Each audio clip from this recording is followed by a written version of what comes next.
Vulgarisation, journalisme, illustration, médiation, etc. Simple, c'est à chaque épisode des portraits de personnes qui exercent ces métiers, qui communiquent la science ou permettent aux scientifiques de la communiquer et de la rendre simple.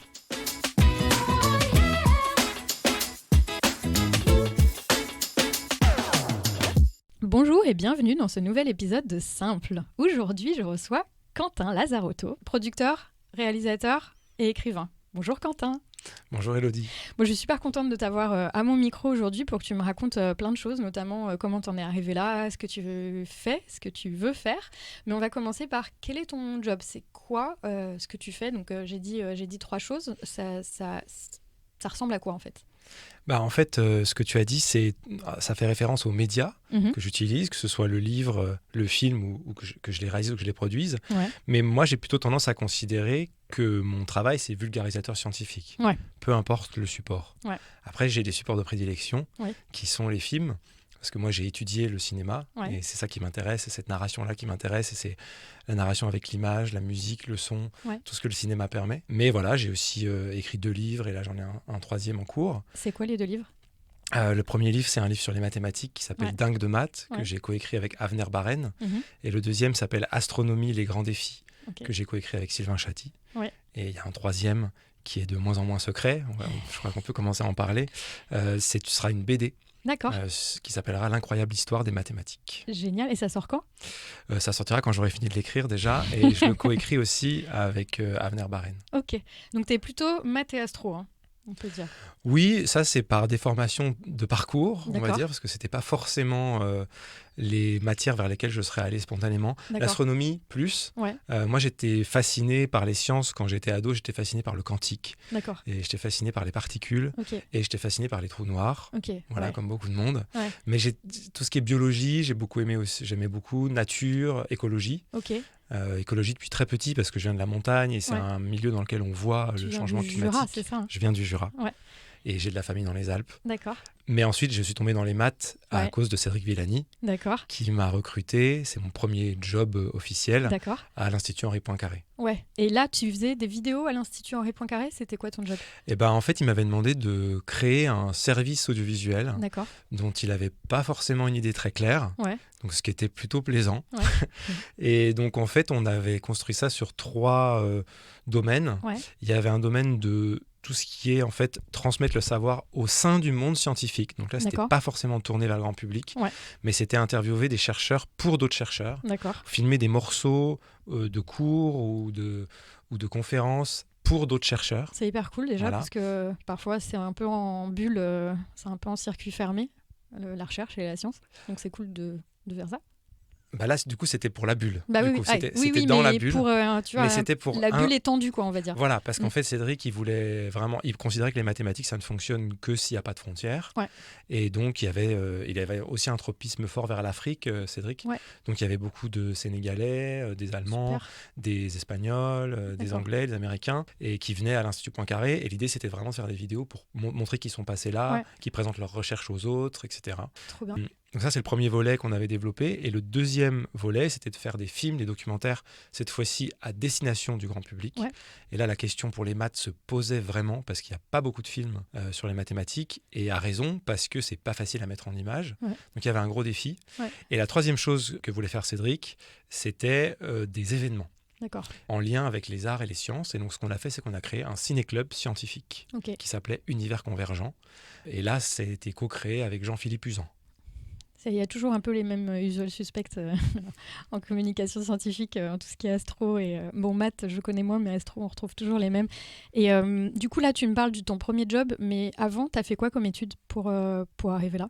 C'était déjà très scientifique ? Tu as fait des études de cinéma ? Alors, moi, j'ai toujours aimé le cinéma et la science. D'accord. Depuis que j'ai 12 ans, je filme. Et je filmais plutôt documentaires. Dans le Jura, je filmais les vaches. C'était quoi ton premier ? Ouais, les vaches ? Non. Mon tout premier film, c'était un film sur la Désalpe. D'accord. Tu sais ce que c'est, la Désalpe ? Non. C'est à la fin de la saison, les vaches qui sont restées en montagne rentrent au bercail, j'ai envie de dire, descendent de la montagne, donc la Désalpe descend. Ah, mais je connais ça pour les moutons. C'est la même Oui, chose, non ? alors les moutons, c'est la transhumance. Ouais, c'est ça. Okay. Là, les vaches, c'est la des Alpes. Et en fait, les bergers déguisent les vaches à ce moment-là et leur mettent des fleurs, des belles cloches, ils les lavent, ils les nettoient et elles traversent toutes les villes et les villages en descendant. Excellent. Maintenant, c'est devenu un peu folklorique parce qu'on a un peu moins besoin de le faire et l'agriculture est organisée un peu différemment. Ouais. Et donc, j'avais filmé ça. Excellent. Donc, il y avait déjà un petit côté nature, un film animalier, tout ça. Et ensuite, en première, j'étais allé au CERN. D'accord. Parce que... Donc, le CERN, c'est le Centre européen de recherche nucléaire, qui est à Genève, qui a été créé après la Seconde Guerre mondiale. Ouais. Pour faire de la recherche sur les particules. Oui, il y a un accélérateur de particules. Et il y a plusieurs accélérateurs, dont le plus grand du monde, le LHC. Ouais. Et il était en travaux et prêt à ouvrir quand moi j'étais en première, donc j'en avais entendu parler évidemment parce que je lisais la presse scientifique, je lisais Science et Avenir et tout. Et en fait, la moitié du cercle, la moitié du tunnel du CERN, qui fait quand même 30 km, mais du coup la moitié passe sous le Jura en fait, parce que c'est à Genève, mais... Pour construire un tunnel aussi grand, forcément, ça prend de la place. Et donc, on y était allé avec des camarades du lycée pour faire un film sur la physique des particules. Excellent. Au CERN. Donc, en fait, c'est ma première expérience de vulgarisation scientifique, vraiment. Excellent. Et ensuite, j'ai beaucoup hésité entre cinéma et sciences. Je faisais un bac S, j'aimais beaucoup la science. Ouais. Et bon, comme pas mal de gens, je pense... notamment en province, quand on n'a pas forcément une famille qui vient du monde de la culture, on ne sait pas trop le cinéma, on entend dire que c'est difficile, que ça ne paye pas, tout ça, et quand on n'est pas mauvais en sciences, on se dit c'est un peu dommage, laissez tomber ça. Donc je suis venu à Paris parce qu'à l'époque, Paris 6 et Paris 7, ça fait vieux quand on dit les universités comme ça maintenant, étaient à Jussieu. Oui. Et donc je me suis inscrit aux deux, je me suis inscrit en cinéma dans Paris 7 et en physique. Excellent. En Paris 6. D'accord. Et j'ai fait donc deux premières années. Ouais. Et là, j'ai décidé que mon niveau en maths était pas assez bon pour continuer. Enfin, ça me plaisait moins, ça devenait trop abstrait pour moi, trop compliqué. Je voyais plus vraiment. Et puis, surtout, les films me plaisaient trop. Les études de cinéma m'ont plu. Donc là, je suis allé faire une école spécialisée en cinéma qui s'appelle l'ESSEC. Ouais. Qui m'a donné un niveau licence. Et ensuite, je suis allé faire un master en co-tutelle entre Paris 3 et l'ENS. Ouais. Et là, j'ai fait un master sur l'adaptation des livres en film. D'accord. Donc l'adaptation littéraire. Ouais. Mais scientifique, du coup ou... Pas du tout. D'accord. Ah non, là, j'étais parti beaucoup plus loin. Ouais. Avec un petit côté, j'aimais bien faire des trucs comparatifs. En fait, mes études étaient dans l'angle gender studies, très sociaux. Analyse de genre, du coup. Ouais. Voilà, analyse de genre, mais aussi comment les concepts se disséminent dans la culture populaire. Donc, ça m'intéressait beaucoup. Ouais. J'ai étudié le film en costume aussi. Qu'est-ce que c'est ? Le film en costume, le film d'époque. Ouais, c'est ça, ok. Voilà. D'accord. Et c'est là, en parallèle, que j'ai découvert un festival absolument génial qui s'appelle Paris Science. Ouais. Et j'ai fait mon premier stage. Et là, j'ai découvert qu'on pouvait faire des films sur la science. D'accord. Un truc auquel je n'avais absolument pas pensé avant. Ouais. C'est bête quand même, mais voilà. Et là, j'ai mangé du film de science, parce que Paris Science, c'est une 50aine de documentaires. Ouais. Je les voyais tous. Tous les ans au mois d'octobre. Hein. Tous les ans, fin octobre. Ouais. Exactement. Au Muséum national d'histoire naturelle, dans le jardin. Et j'ai fait 3 ans de suite à Paris Science. Ouais. Et c'est là que j'ai rencontré Cédric, qui m'a emmené à l'IHP. D'accord. Et voilà comment je suis tombé dedans. Comment t'es tombé dedans ? Excellent. Ouais. Et comment t'es arrivé là ? Donc aujourd'hui, t'as monté une boîte de production ? Oui. Enfin aujourd'hui, il y a quelques temps. Il y a 2 ans, j'ai cofondé Good to Know avec Alexandre de Villeneuve. Mm-hmm. Et l'idée de Good to Know, c'était que j'avais travaillé plusieurs années dans des boîtes de production différentes, parce que quand on est réalisateur, après, on travaille pour une boîte, pour une autre, on est intermittent en fait. Ouais.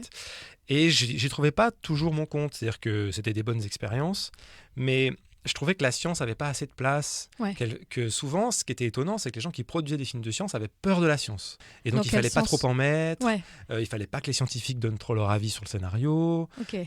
Et puis, il y avait un point de vue, qui est le point de vue de l'auteur de films français, qui souvent voulait voir la science à travers son prisme personnel. Ouais. C'est souvent la démarche qui est mise en place dans le cinéma, même dans l'audiovisuel français. C'est l'auteur, c'est la vision de l'auteur, une vision personnelle. Sauf que pour moi, ma vision personnelle de la science, c'est que j'aime bien qu'on me l'explique. Ouais. Et donc, j'aime bien que ce soit les chercheurs qui parlent. Ouais. Et moi, j'ai toujours vu mon métier comme étant une sorte de chef d'orchestre des scientifiques pour les aider à passer leurs idées, trouver des petites techniques, mais... les mettre dans des situations marrantes qui font que... Voilà, les mettre en scène, mais pas parler à leur place. Ouais. Et... C'est ce que je fais aussi, hein. J'appelle ça métier de l'ombre, tu vois. Oui, c'est ça. Tu fais en sorte que, voilà, ils puissent parler au mieux, quoi. Ouais, c'est ça, exactement. Ouais. Et donc, je voulais une boîte dans laquelle je pourrais faire ça. Ouais. Et donc, c'est pour ça que dans cette boîte, il y a un comité scientifique en interne qui... alimente un peu nos projets, nos idées et nous aide à créer ce lien, ce pont entre les auteurs de audiovisuel et le monde scientifique. Top. En fait, je mettrai plein de liens en description. Donc, je mettrai Goutuno, je mettrai les livres. Donc là, on est arrivé aujourd'hui. Avec Goutuno, vous avez fait quoi déjà ? Alors avec Goutuno, produire des films, ça prend du temps. Ouais. Donc actuellement, on a surtout produit des vidéos courtes qui sont sorties. On a travaillé avec le CEA sur une série qui s'appelle Le Labo des JO. Ouais. C'est un lien entre science et sport. Ouais. On a produit aussi Méandre, une série réalisée par le trio Explorers, qui s'appelle maintenant Exaltia. Voilà, qui est d'ailleurs un des épisodes, je crois l'épisode 5 de Simple, donc vous pouvez retourner dessus. Ouais. Il n'y a que des gens bien dans Simple, je vois ça. Qu'est-ce que tu veux ? Et là, nous prévoyons la saison 2 ouais. et nous développons des documentaires avec les chaînes. Ouais. Et là, nous avons un documentaire en développement sur les canicules sous-marines qui nous a été suggéré par Lynn Legal, une membre de notre comité, et un documentaire dont le titre de travail est Extraterrestre, qu'en pense la science, que là, on développe avec Effervescence et France 5. Super, on a hâte de voir tout ça. Oui, moi aussi. Et tu m'étonnes. Ça met combien de temps en tout entre... en moyenne, hein, parce que je me doute que suivant les projets, c'est pas la même chose, mais entre l'idée d'un film ou d'un documentaire et le moment où ça sort. La moyenne, elle est simple, c'est 3 ans. C'est énorme. Ouais. C'est 1 an, le temps qu'on ait l'idée et qu'on ait trouvé le moyen de présenter cette idée et d'avoir une première version écrite de cette idée. Ouais. Ça prend une 2e année pour la financer et pour trouver les partenaires et définir complètement le format. Ouais. Et après, ça prend 1 an pour la tourner, la monter et le diffuser. Ok, voilà. 3 ans. Donc c'est un travail de longue haleine. Là, il y a plein de choses. Je sais qu'il y a plein de choses. Nous, on ne peut pas forcément parler, mais la société est créée depuis 2 ans. Donc en fait, là, on espère arriver sur la fin du développement de ces projets-là. Ok, super. Voilà. De toute façon, on suivra avec attention. Et puis, je vais mettre de toute façon tous les liens pour retrouver le site et pouvoir voir tout ça. Tu m'as parlé de ta première expérience de vulgarisation en première. En professionnel, c'était quoi ? Donc ça, c'est perso, hein, la version Les Vaches. Non, c'était pas Les Vaches, c'était le CERN. Il y avait Les Vaches et le CERN, qui sont un peu les 2 premiers films scientifiques, entre guillemets, on va dire, quand j'étais ado et post-ado. La première expérience professionnelle, vraiment, c'était à l'Institut Poincaré. Ouais. On avait donc développé le Ciné-Club, qui commençait à tourner. J'avais développé les vidéos pour les chercheurs. Et il y avait un anniversaire qui était fêté de Lagrange, Joseph-Louis Lagrange, un mathématicien... pas très connu du grand public, mais très connu des mathématiciens, et se discutaient à l'IHP comment le célébrer. Donc ils allaient faire comme d'habitude un colloque, des conférences, des cocktails et tout ça. Ils allaient mettre des fleurs sur sa tombe parce qu'il est au Panthéon. Ouais.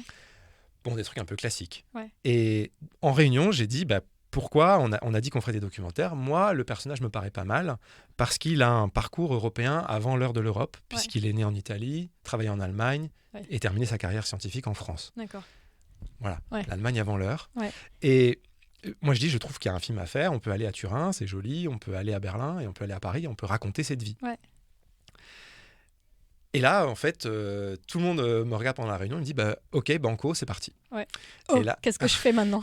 Et là, 2-3 mois plus tard, je me suis retrouvé à Turin avec des chercheurs, avec des mathématiciens italiens, avec une équipe de tournage qu'on avait mise en place. Je crois que c'est une des premières fois de ma vie. J'avais 24 ans, je pense, à peu près. Et j'ai eu le sentiment, je ne sais pas si ça t'est déjà arrivé, que j'étais exactement à ma place. Mais oui, complètement. J'adore ce sentiment. Où tu te dis, mais tout s'est aligné là, et c'est exactement ce que j'étais censée faire. Oui, sans forcément le savoir avant. Ah, exactement. C'est un moment, ça fit et tu te dis, mais en fait, c'est bon, je suis exactement à l'endroit où j'étais censée être, même si je ne le savais pas et je suis pas arrivée là en me disant qu'il fallait que je sois là. Je suis arrivée là et là, je me dis, c'est parfait. c'est exactement ça. Ouais, je me souviens que j'étais sur un balcon d'une magnifique villa à Turin, au bord de la rivière, avec les montagnes au fond. C'était magnifique. Et il y avait une historienne des mathématiques italiennes qui commence à parler et je ne comprenais absolument rien à ce qu'elle me disait. Je me tourne vers le conseiller scientifique de mon film et je lui dis, il va falloir qu'on travaille à mettre en scène cette histoire de Lagrange qui fait de la théorie des nombres, pas le truc le plus facile à vulgariser, à Turin. Et en fait, en discutant avec cette chercheuse, elle était assez ouverte.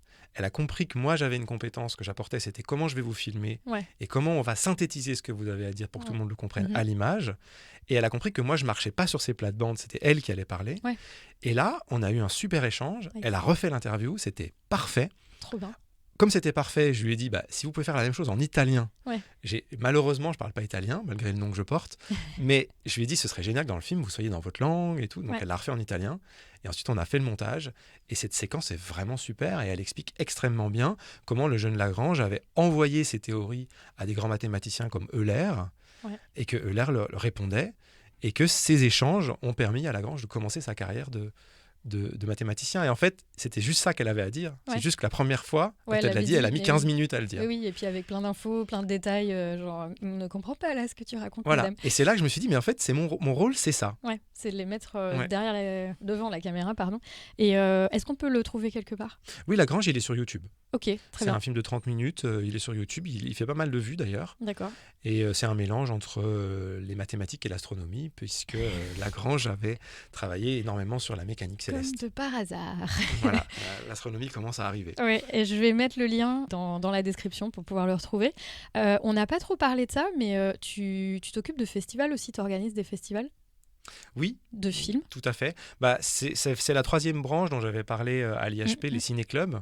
Moi, j'ai vraiment beaucoup aimé découvrir cette organisation et le lien avec le public. En fait, je fais des films pour qu'ils soient vus. Et j'aime bien avoir les réactions du public et utiliser ces réactions pour changer la façon dont je ferai mon prochain film. Et le simple fait que je dise ça, par exemple, me mettrait complètement hérétique dans le monde du cinéma français, par exemple, qui ne considère pas toujours le public. Moi, j'aime bien ça. J'ai envie de leur parler, j'ai envie de voir l'étincelle dans leurs yeux quand ils disent « j'ai compris quelque chose grâce à cette séquence ». Et donc, je ne voulais pas perdre le lien avec le public. Et à Good to Know, on en produit 3. On a un ciné-club qui s'appelle Climax.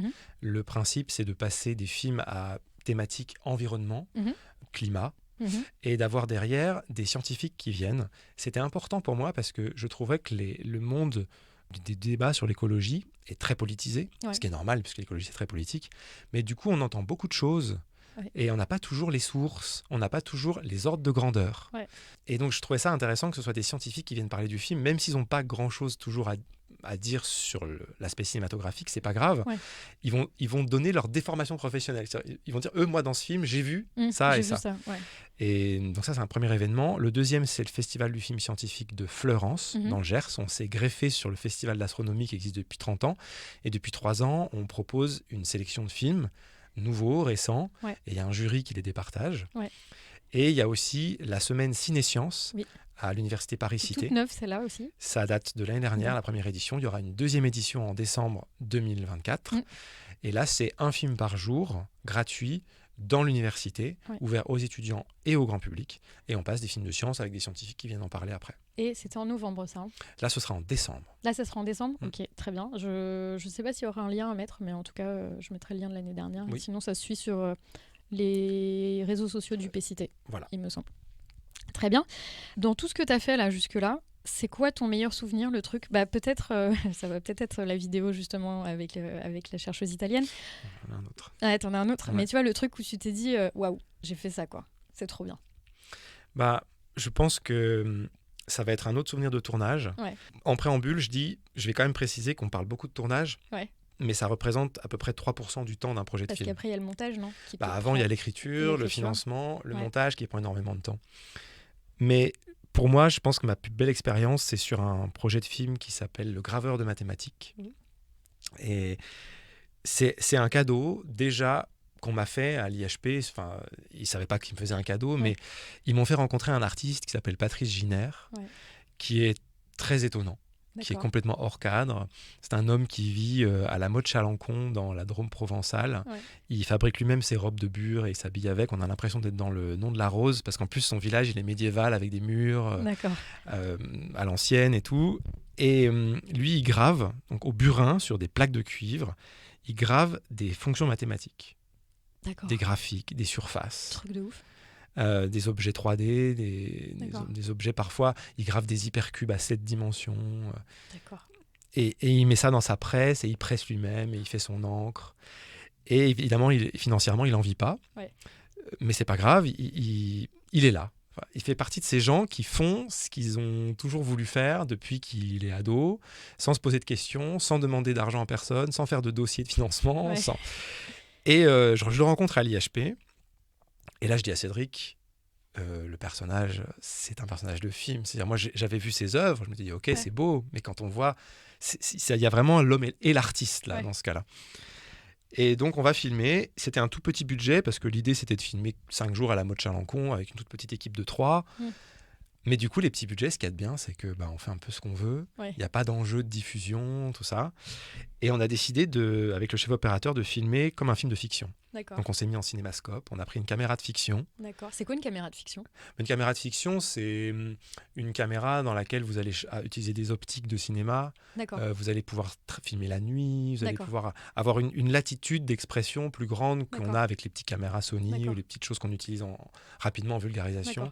Et ça donne en fait tout de suite un ton qui est un ton de film avec une teinte, quelque chose de non naturel, quelque chose de beau. Ça fait pas documentaire, ça fait film direct. Voilà, ça fait fiction. Okay. Et comme il avait sa robe de bure et tout, j'avais dit au chef-op, on va vraiment faire le nom de la rose en fait. Ouais. Et là, c'est vraiment sur ce film que j'ai compris ce que peuvent raconter certains grands cinéastes comme Werner Herzog, que j'aime beaucoup, que le documentaire et la fiction, c'est pas si différent. Et qu'en fait, ce qui compte dans tous les cas, c'est de raconter une histoire. Peu importe la thématique, peu importe le ton, ce qui compte, c'est qu'il y ait quelque chose qui nous transporte. Ouais. Et là, tout d'un coup, j'avais à la fois les mathématiques, à la fois l'art, et à la fois un personnage. Ouais. Et il nous a laissé... Ce qui avait de génial, c'est comme il n'avait jamais été filmé avant, et c'est ça mon plus beau souvenir, c'est qu'il n'avait aucune conscience de ce qu'on filmait. D'accord. Il ne se reprenait jamais. Il ne se disait jamais attention, ce que je viens de dire, c'est pas politiquement correct. Ce qu'on a très souvent en documentaire, c'était du réel brut. Ouais. Et nous, on filmait. Et on pouvait le mettre en scène. Je lui demandais, vas-y, va fermer tes volets, mets-toi dans ton salon, fais-moi de la gravure, mets-toi devant ta... Et c'était un cadeau permanent pendant 4 jours. Excellent. Et ensuite, au montage, pareil, le film se monte. Et là, je commence à voir les couleurs, je commence à voir les tons. Je travaille avec un compositeur de musique où je lui dis la même chose. Je lui dis, on va faire un film de fiction, donc fais-moi une musique romantique, fais-moi une musique complètement... Ce qu'on ne fait pas du tout sur le documentaire classique. Ouais. Et quelque chose se passait pendant le montage aussi. Et pour moi, ça a été 6 mois, absolument... J'avais l'impression de vivre dans une bulle. Ouais. Et que j'arrivais enfin à entrevoir un tout petit peu ce qu'il y avait dans la tête de certains mathématiciens, notamment ceux qui font de la géométrie ou des choses assez imagées. Ouais. J'avais l'impression de voir à travers une petite fenêtre ce qui se passe dans leur tête avec ces surfaces dans lesquelles on se plonge. Il nous a expliqué la question des projections, c'est-à-dire que les mathématiciens peuvent penser des objets à plus que 3 dimensions, parce que pourquoi pas ? Nous, on est limité, en physique, on est limité, mais en maths, non. Donc, on peut monter à 4, 5, 6, 10 dimensions, autant qu'on veut. Sauf que pour les représenter, Patrice, ce qu'il fait, c'est qu'il imagine dans sa tête ces objets à 7 dimensions. Je pense notamment à l'hypercube à 7 dimensions. Ouais. Et en fait, il va dessiner leur ombre. Mais il faut déjà avoir un cerveau qui est vachement câblé comme ça, parce que moi, là, tu me dis 7 dimensions, je bug en fait, j'y arrive pas. Et c'est là que j'ai vraiment vu le lien qu'il peut y avoir entre mathématiques, sciences en général, et pensée artistique. Ouais. Et Sofia Kovalevskaya, la mathématicienne, elle disait les maths, c'est la poésie des sciences. Ouais. Et là, je le sentais vraiment. J'avais l'impression, en faisant ce film, d'enfin comprendre des choses qu'on me disait avant ou que moi-même je pouvais répéter, mais les phrases prenaient un sens. D'accord. Excellent. Et j'espère que le film... du coup, ce que je me suis dit, c'est que je voulais que ce film transmette ça. Ouais. Et si je peux compléter, il y a aussi des mathématiciens dans le film. D'accord. Parce que je ne voulais pas faire un film qui soit purement abstrait, purement artistique. Donc j'ai demandé à des mathématiciens de venir dans le film, mais je leur ai dit, vous n'allez pas me parler de science, vous allez me parler des œuvres qu'on va vous montrer. D'accord. Et donc j'ai des interviews de mathématiciens, et pas des moindres, qui sont un peu interloqués par des œuvres et qui tout d'un coup commencent à avoir un discours où on se rend compte que eux, mathématiciens, ils ont un discours sur la vie, ils ont un discours sur la beauté, ils ont un discours sur le monde finalement, qui n'est pas que les équations. Et tout d'un coup, je découvrais une autre facette des mathématiciens. Et vraiment, je pense que c'est quand on parle de lien art et science, j'avais l'impression d'être vraiment dedans et que ça avait vraiment un sens. Excellent. Voilà. Et est-ce qu'on peut le voir quelque part ? Il est sur YouTube aussi. Ok, super. Ce qui est génial, c'est qu'on va avoir plein de liens. On a un week-end de trucs à regarder. Il fait 28 minutes, il se regarde assez vite. Et avec tout ce qu'on cite depuis tout à l'heure. Moi, je sens là le petit week-end popcorn avec tous les liens de films que tu nous cites là, parce que ça va être vraiment chouette. Là, on a parlé de ton meilleur souvenir, on a parlé de plein de choses. Est-ce qu'il y a un truc vraiment... Alors, j'ai l'impression que les tournages, c'est un peu un moment de kiff. Est-ce que c'est le truc que tu préfères dans ton job ? C'est marrant parce que ça fait des beaux souvenirs. Ouais. Parce qu'en fait, on oublie qu'on galère. Qu'on galère, voilà. Qu'on en bip. Voilà. On oublie un peu. Ouais. Mais en vrai, avec la réduction des budgets, avec la simplification de la technique qui est un peu une illusion, parce que maintenant, les producteurs pensent que comme il suffit d'appuyer sur la caméra en mode automatique, et on peut filmer plus vite, et donc on nous réduit les temps de tournage. Mais en vrai, filmer quelqu'un qui doit vulgariser un concept compliqué, ça prend pas moins de temps qu'avant. Oui. C'est pas parce que je vais plus vite pour cliquer sur la caméra que la personne en face parle plus vite, en fait. Ouais. Mais on est réduit en temps. D'accord. Et donc, ça rend pour moi les tournages pénibles. Parce qu'on dort pas, parce qu'on se speed d'un lieu à un autre. Ouais. Et donc, en vrai, j'aborde toujours les tournages avec un peu d'appréhension. Ouais.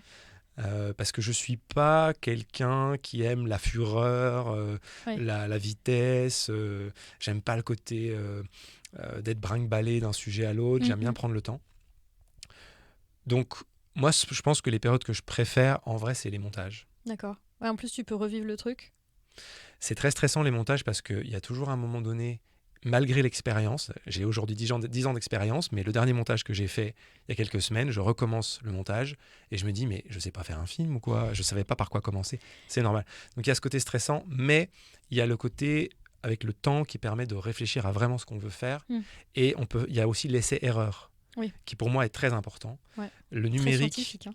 Pardon ? Très scientifique. Bah oui, c'est scientifique, mais le numérique permet ça c'est un des avantages, c'est que au lieu de passer du temps à se dire est-ce que ça va marcher si on fait tel fondu enchaîné, etc., on le fait, on regarde, et on décide si on fait autre chose ou si on est satisfait ou pas. Ouais. Et ça, j'aime beaucoup, mais ça prend un peu de temps. Oui, le montage c'est très long, mais c'est quand même la partie...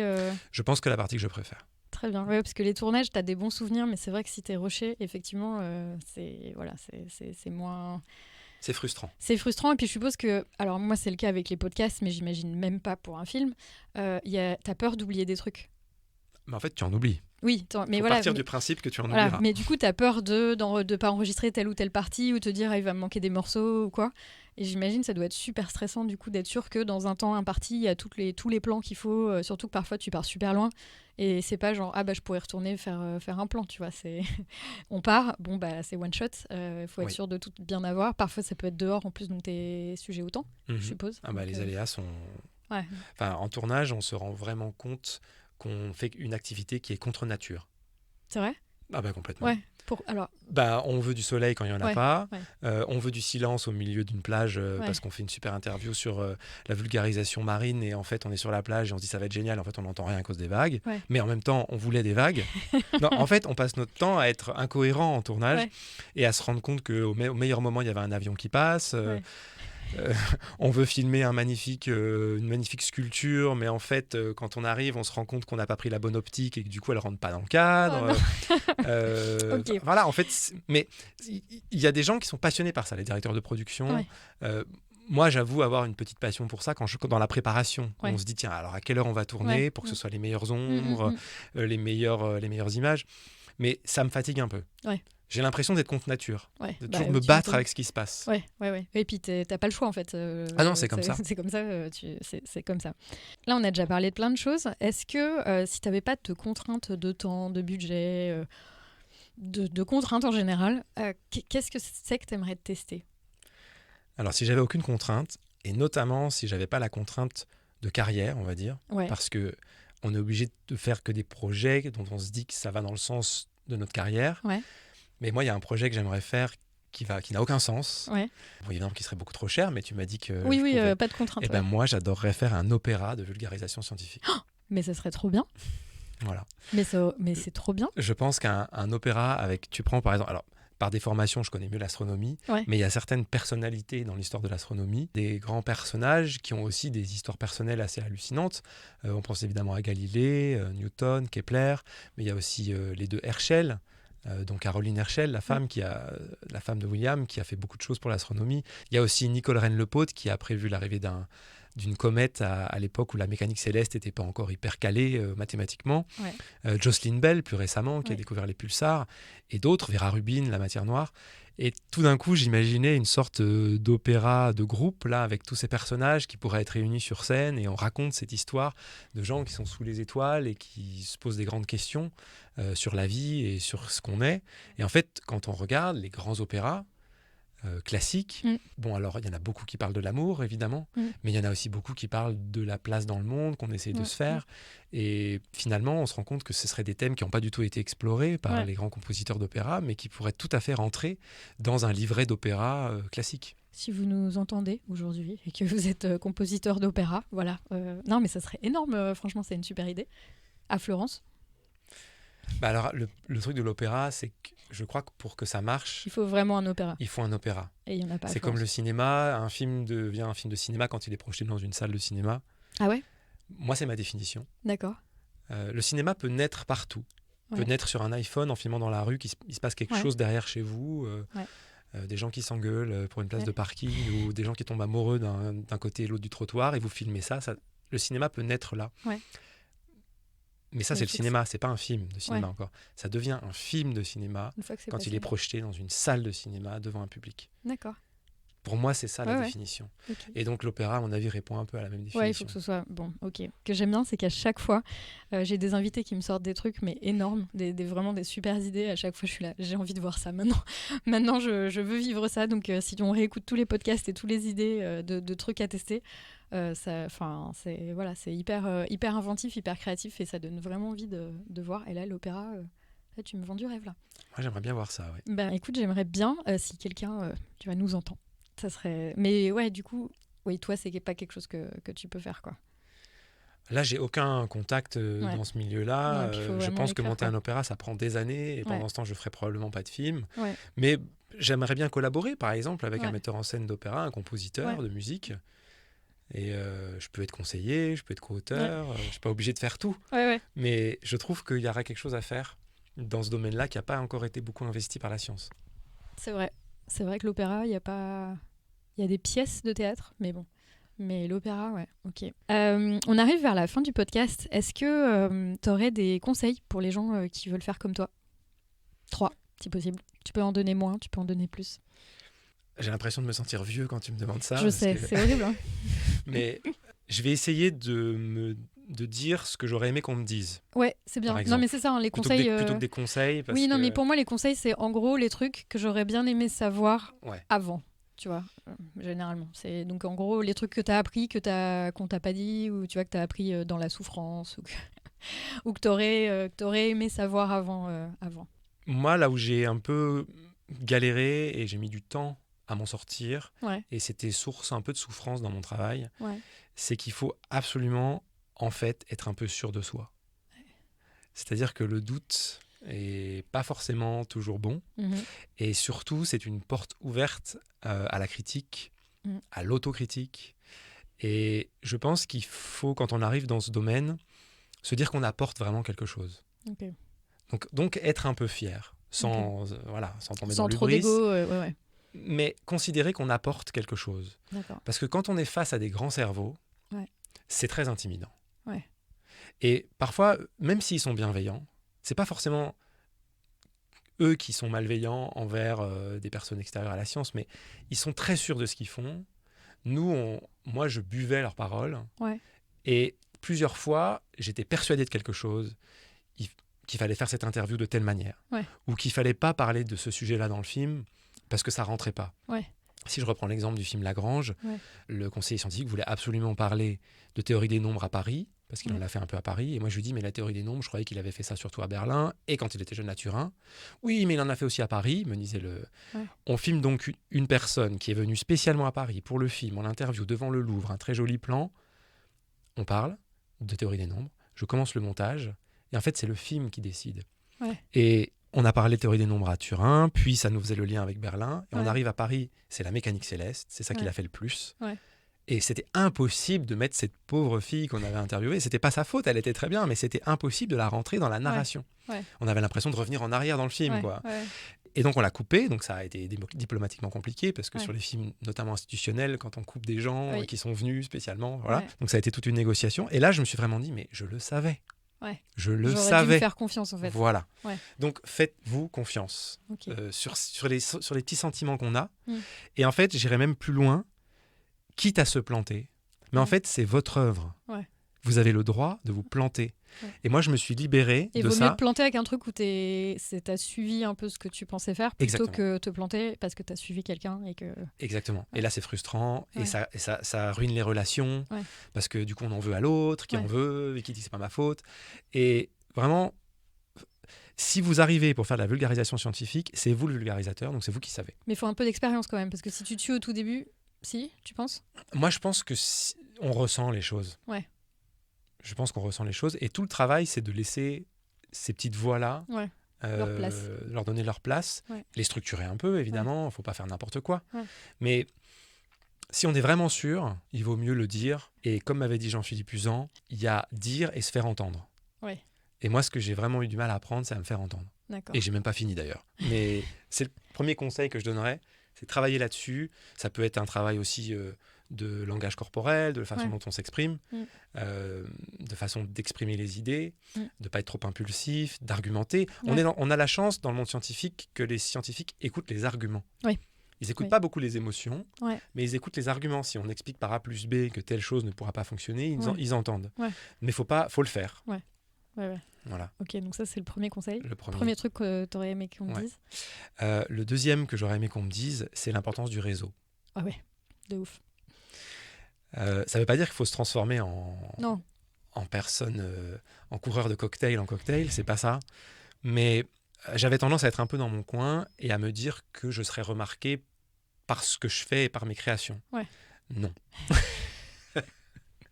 Parce qu'en fait, pour montrer ces créations, il faut des espaces pour les montrer. Ouais. Et ces espaces pour les montrer, ils sont gérés par des gens qui décident qu'est-ce qu'ils vont mettre dans leurs espaces. Et ces gens-là, il faut les connaître. Ouais. Il ne faut pas avoir peur. Et ces gens-là, leur métier, c'est de vous connaître. Ouais. Donc il ne faut pas avoir honte d'essayer de se faire connaître d'eux, puisque eux, ils veulent vous connaître. Puisque eux, c'est leur but. Ouais. Voilà. Ouais. Mais on se sent toujours gêné, on n'ose pas relancer. Non, il faut vraiment le faire. Okay. Il faut vraiment le faire. Et ça, j'aurais aimé qu'on me le rabâche et qu'on me le rabâche. Ouais. Parce que comme je suis un peu timide, au début, c'était vraiment dur. Et j'ai loupé des opportunités, clairement, de gens qui auraient aimé ce que j'ai fait, mais qui l'ont découvert trop tard. D'accord. Ouais, donc... Voilà. Ok, très bien. J'ai encore 2 choses. Ah, très bien. T'as le droit à 4. Ouais, okay. Vas-y. Alors là, du coup, je vais passer plutôt en mode conseil, parce que là, c'est plutôt des choses que j'ai faites, du coup, et j'ai vu que ça fonctionnait. Ouais. La première... c'est de laisser la parole aux scientifiques. Oui. On est là pour transmettre leur parole. Ça ne veut pas dire qu'ils sont experts en tout. Hein. Ouais. Donc, conseil numéro 1 que je disais tout à l'heure, soyez sûr de votre apport, mais votre apport, ce n'est pas la science. Votre apport, c'est comment vous allez la mettre en scène, comment vous allez la transmettre, comment vous allez la mettre en image, en son, en musique, je ne sais pas en fonction de ce que vous faites, en BD. Ça, c'est vous. Mais ce n'est pas vous qui l'apportez. C'est pour ça que je n'ai jamais voulu écrire un livre sur les maths tout seul. Ouais.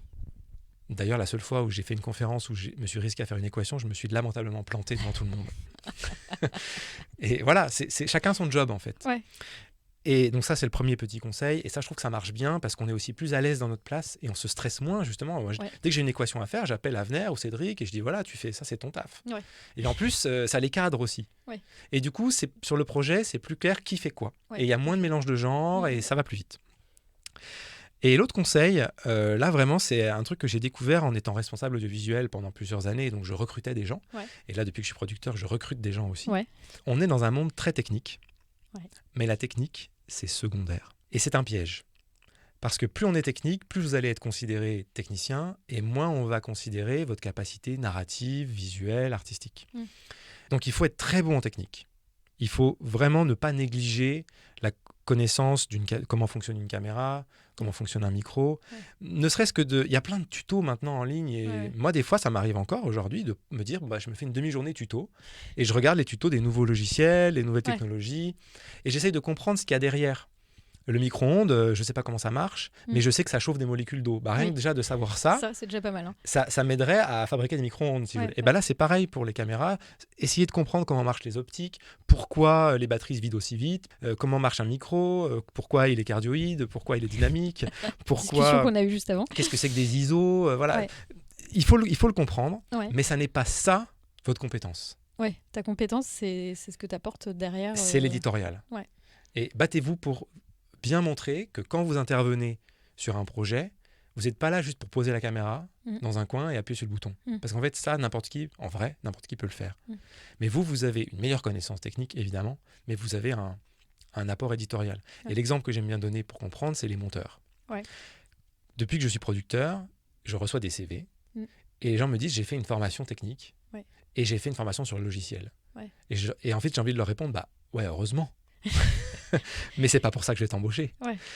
Quand le cinéma était en pellicule, la compétence technique, c'était des ciseaux et de la colle. Alors il fallait certes une petite dextérité, mais on devine bien qu'on recrutait pas les monteurs sur leur utilisation du ciseau. Ça pouvait être pas mal dans le CV. Je sais très très bien utiliser les ciseaux. Voilà. Donc ça, c'est vraiment un conseil que je donne parce que je le vois beaucoup sur les CV que je reçois. On s'en fiche que vous ayez fait la formation première. On s'en fiche, mais complètement. Il faut mettre quoi en avant ? Il faut mettre les films que tu as fait ? Faut quoi ?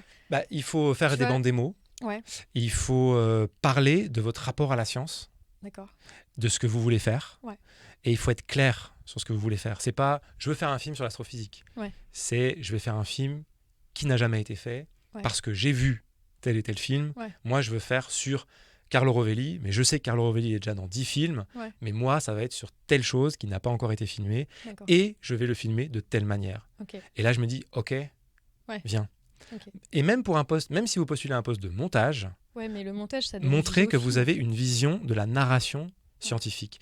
Parlez dans votre note, dans votre lettre, que vous aimez bien simplifier les phrases des scientifiques, parce que c'est votre boulot en tant que monteur de trouver… quels sont les morceaux les plus clairs de l'interview et les rassembler ensemble. Moi, je préfère lire ça que lire quelqu'un qui me dit qu'il a fait 3 formations premières et qu'il connaît par cœur les raccourcis clavier. Ça sent l'expérience, la vraie expérience. Ok, non mais c'est cool, c'est vraiment, je trouve que c'est vraiment des conseils intéressants et puis pratiques. Hein. Donc là, c'est bien. On sait, si jamais il y a des gens qui sont prêts à envoyer des CV, ça leur a donné des super conseils. Merci beaucoup, Quentin. Merci, Elodie. C'était top. On est en plus dans un beau studio on est chez Good To Know. On est chez Good To Know. Merci beaucoup. Et puis, comme je disais, je vais mettre tout en description pour pouvoir déjà, toi, te contacter. Donc, je vais mettre les sites, les liens vers LinkedIn et compagnie. Et puis, de tous les films dont on a parlé pour se faire une petite séance de films scientifiques. Avec plaisir. Et puis, surtout, moi, ce que j'aime, c'est avoir les retours. Donc, si les gens voient les films et ont envie de me dire quelque chose, n'hésitez pas à m'écrire, à me le dire. Super. Écoute, parfait. Je vais mettre tout ce qu'il faut en description pour permettre ça. Merci beaucoup, Quentin. Merci, Elodie.